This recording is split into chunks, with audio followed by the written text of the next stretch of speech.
dia de aula. Hoje é quarta-feira. Nós vamos estudar História e vocês vão abrir o livro na página 254. Tá? Nós estamos no módulo 3 e o capítulo 6. Colocando a data de hoje são 19/8. E a gente ainda está estudando sobre os assuntos, sobre o assunto, os primeiros tempos da República. E nós vamos estudar a Guerra de Canudos, os ex-escravos na República, as reformas no Rio de Janeiro e a revolta da vacina, ok? Então vamos lá? Bom, gente, a Guerra de Canudos. A implantação do regime republicano pouco alterou as condições de miséria em que vivia a maior parte da população do campo. Naquela época, os grandes proprietários rurais exploravam a mão de obra de camponeses pobres, os quais não tinham nenhuma garantia de direitos, na Bahia. Essa situação acabou dando origem a um grande conflito que ficou conhecido como Guerra dos Canudos. Só pra gente... Bom, aqui aparece essa imagem e está retratando, gente, alguns sobreviventes de Canudos, tá? Essa fotografia é da época de 1897. Bom, o que acontece? O Brasil ele passou por uma monarquia, e em 1889 passou a ser uma república. Quando mudou a monarquia de Dom Pedro I para Dom Pedro II, a situação das pessoas mais pobres não mudou, não. Continuou quase a mesma coisa. Principalmente dos escravos, E aí, quando chegou em 1888, com a abolição da escravatura, e o ano seguinte, em 89, com a proclamação da República, essa situação também quase não mudou. Os escravos deixaram de ser escravos, porém a situação deles não mudou em nada. A única coisa que mudou é que eles não eram mais escravos, mas continuavam com uma situação bem complicada. Não só os escravos, mas pessoas pobres também, tá? E aí, gente, as pessoas que trabalhavam no campo, a situação também não mudou. Os fazendeiros aproveitavam dessa situação em que não tinha nenhuma lei que garantisse nenhum direito a esses trabalhadores e eles eram explorados. Aqui a gente está falando dos trabalhadores camponeses, que trabalhavam no campo. E a gente vai falar especificamente aqui do estado da Bahia, tá bom? Então, o que acontece, gente? Olha só. E aí, Canudos era uma comunidade, só para vocês entenderem o que é essa Guerra de Canudos. Canudos, gente, era uma comunidade formada por camponeses pobres que seguiam um líder religioso chamado Antônio Conselheiro, tá? Desde 1893, os moradores dessa comunidade trabalhavam coletivamente e dividiam entre as famílias os produtos cultivados. A cooperação mútua e o modo de vida mais igualitário atraíram para Canudos muitos camponeses que deixavam de trabalhar nas fazendas para viver desse povoado. Com medo de que a comunidade, de que comunidades como essa se multiplicassem, os grandes fazendeiros passaram a exigir que o governo acabasse com Canudos. Diante disso, gente, tropas republicanas foram enviadas para a região, mas os moradores resistiram aos ataques e assim os conflitos se iniciaram. Após meses de combates, em 1897, o exército republicano conseguiu destruir Canudos, massacrando a maior parte da sua população. Então, gente, aí o que acontece? Nessa comunidade, quando eles começaram a se reunir, formaram essa comunidade, eles começaram a ajudar um ao outro. Como? lá, né, nessa comunidade, eles plantavam e colhiam e tinha alimento para todo mundo. Então ninguém era melhor do que ninguém, ninguém trabalhava mais do que ninguém e ninguém era mais rico do que ninguém. Todos eram iguais. Era uma comunidade que era chamada comunidade igualitária, tá? E essa comunidade de Canudos, ela tinha um líder, né? Que era o Antônio Conselheiro. E aí, essa comunidade, devido a esse respeito mútuo e essa solidariedade entre eles, foi crescendo. Então, as pessoas que trabalhavam nas fazendas, né, elas começaram a sair daquele trabalho forçado, daquele trabalho com pouca remuneração, naquele trabalho escravo, vamos dizer assim. Não era mais na época dos escravos, mas o trabalho escravo, que eu digo assim, sem hora para acabar de trabalhar, né, com pouco salário e eles começaram a sair dessas fazendas e ir para essa comunidade. E a partir daí, esses fazendeiros começaram a ficar preocupados, começaram a perder a sua mão de obra, né, vamos dizer assim, barata, para essa comunidade chamada Canudos, tá? E aí eles pediram providência às autoridades. É quando o governo mandou, né, uma tropa e acabou, infelizmente, com essa comunidade, né? Muita gente morreu, mas não foi logo de imediato, não. Essa comunidade, né, as pessoas que estavam nessa comunidade, eles lutaram contra essa repressão, tá? Da polícia. Mas, infelizmente, muita gente morreu e acabou com a comunidade. Não existiu mais, tá bom? Bom, gente, agora vamos falar sobre os ex-escravos na República. Como eu disse para vocês,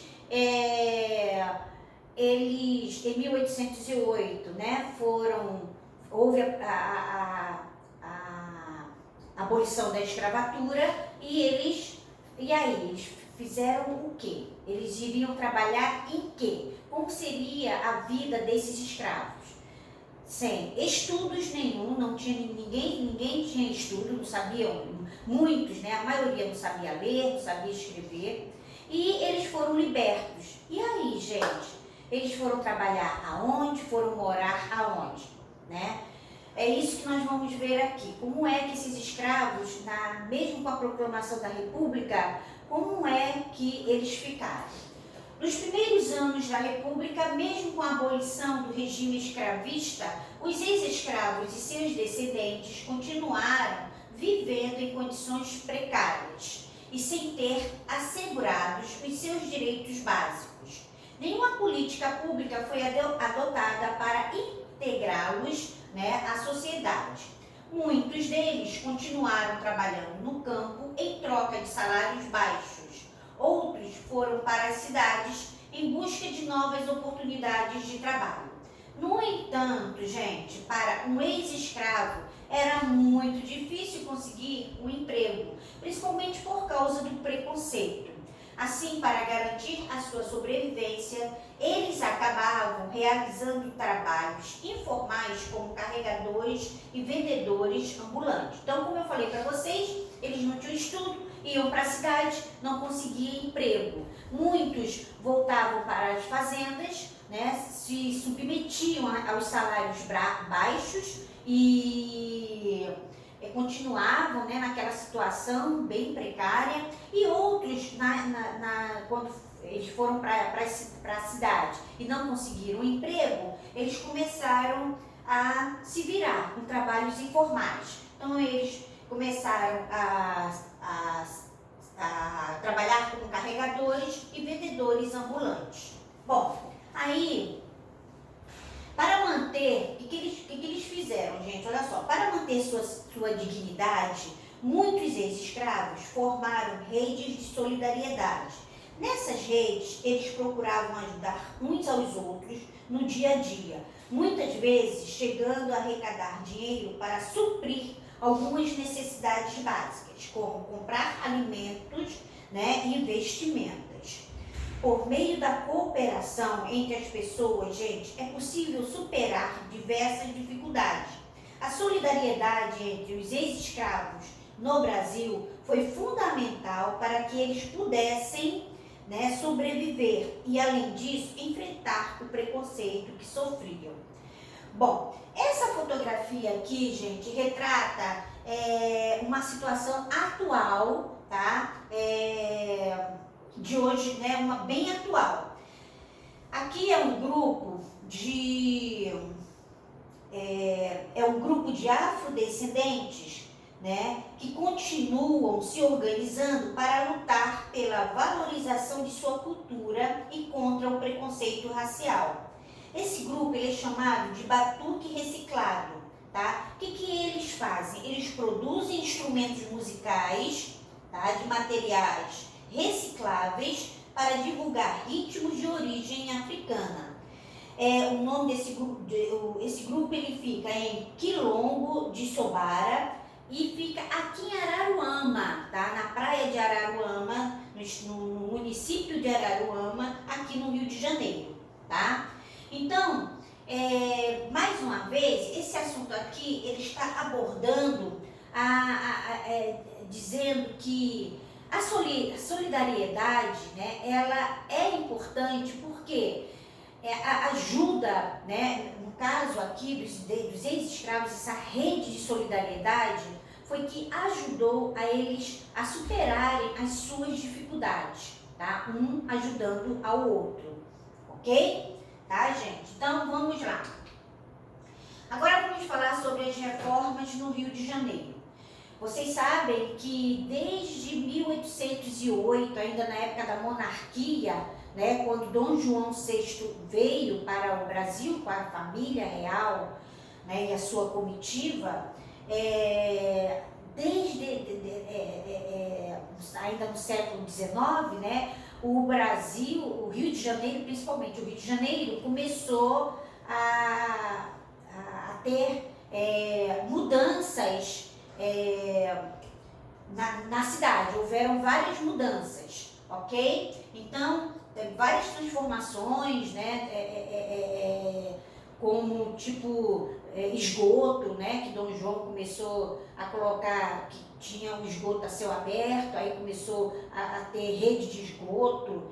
Também mudou muita coisa na cidade, a cidade era muito suja, enfim, isso continuou. Quando chegou no século XX, já na República, essa modernidade continuou aqui na cidade do Rio de Janeiro.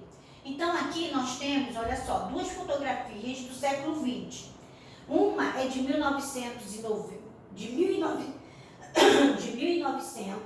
na Avenida Central, aqui no Rio de Janeiro, e a outra em 1906, a mesma Avenida Central. Olha só como é que mudou. Em 6 anos, ó, de 1900 a 1906. Então, mudou bastante. No início do século XX, o Rio de Janeiro ainda tinha diversos problemas urbanos. Para tentar modernizar a capital do país e torná-la mais parecida com os grandes centros europeus, o governo realizou várias reformas. Vamos ver como isso aconteceu, tá?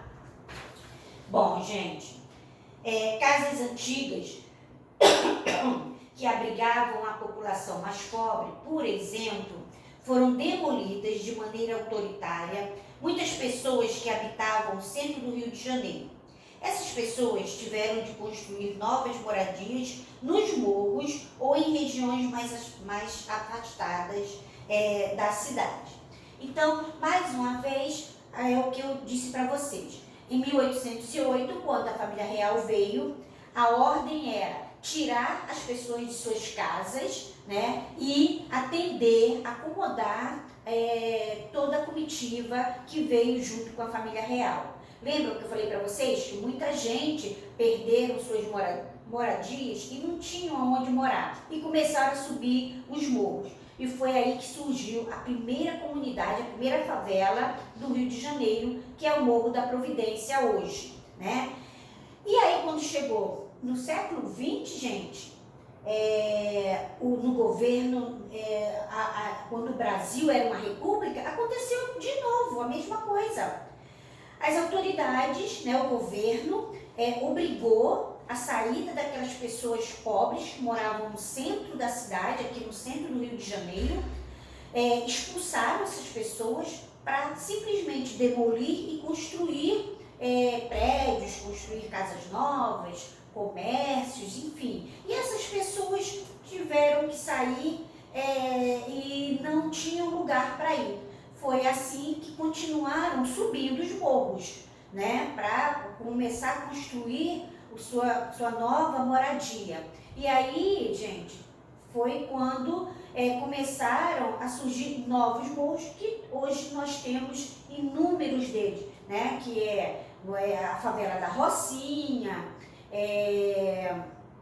o Morro Dona Marta, o Morro do Cantagalo, enfim, muitos morros que são habitadas por essas pessoas que foram expulsas de suas casas. Por aí que foram dando origens às favelas que temos hoje, às comunidades, ok? Tá? Bom, e assim a cidade também foi se modernizando, né? E com isso, gente, houve uma modernização também na área da saúde, tá? O que acontece? Nessa época existiam muitas doenças. No caso, havia muitos mosquitos, né? E por causa disso, muita gente começou a contrair a febre amarela, tá? E também veio uma gripe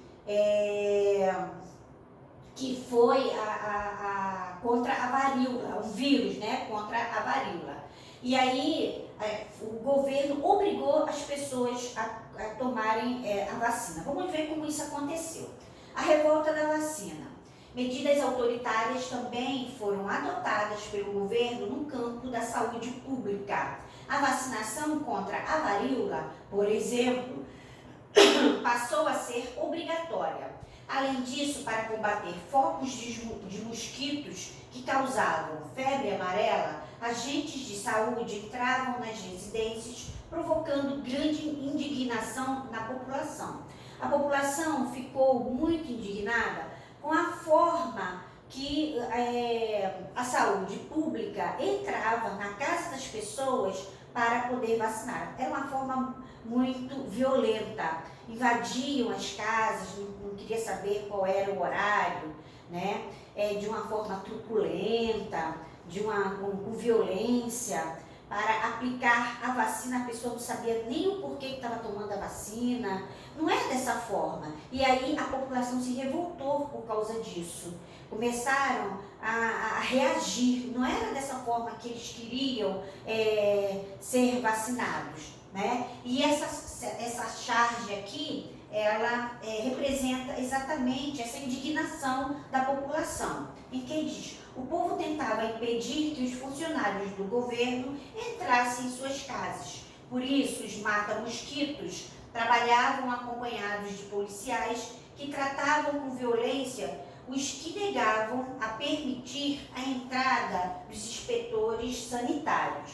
Bom, aí o que acontece? Por causa disso, em 1904, surgiu um movimento contra essas atitudes do governo, conhecido como Revolta da Vacina. Foram 4 dias, gente, de conflitos intensos nas ruas entre a população e as tropas da polícia. Os revoltosos saquearam lojas, apedrejaram prédios e incendiaram bondes. Após uma repressão violenta, muitos deles foram presos, porém a vacinação deixou de ser obrigatória. Tá? Na verdade, nesse conflito, muita gente morreu, tá? E o governo tomou a decisão, né, decidiu de que iria se vacinar aquelas pessoas, aquelas famílias, se quisessem, tá bom? Bom, por hoje é só. Vocês agora vão fazer as atividades. Um beijo e até a próxima aula.